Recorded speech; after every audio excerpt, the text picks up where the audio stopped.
एक बार की बात है, एक छोटा सा गांव था जहां बहुत कम लोग रहते थे। गांव के बाहर एक पुराना टूटा फूटा हवेली था जिसे लोग भूतिया हवेली कहते थे। कहा जाता था कि वहां रात को अजीब अजीब आवाजें आती हैं और कोई भी वहां जाने की हिम्मत नहीं करता था।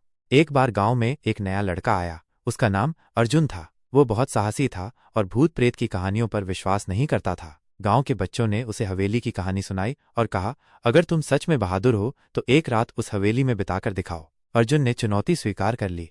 अगली रात वह एक लालटेन लेकर हवेली की ओर चल पड़ा। हवेली के पास पहुंचते ही अजीब सी सिहरन उसकी रीढ़ में दौड़ गई। फिर भी वह अंदर गया और एक पुराने कमरे में जाकर बैठ गया। रात के करीब 12 बजे दरवाजा अपने आप चरमराकर खुल गया। अर्जुन चौंका, लेकिन हिम्मत बनाए रखा।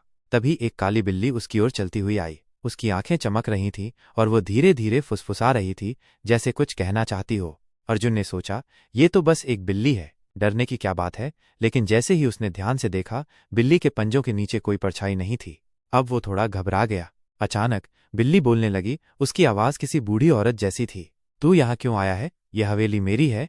अर्जुन डर के मारे कांपने लगा। तभी हवेली की दीवारें हिलने लगीं, खिड़कियां अपने आप बंद होने लगीं और बिल्ली ने अपने आकार बदलना शुरू किया। वो एक बूढ़ी डायन में बदल गई।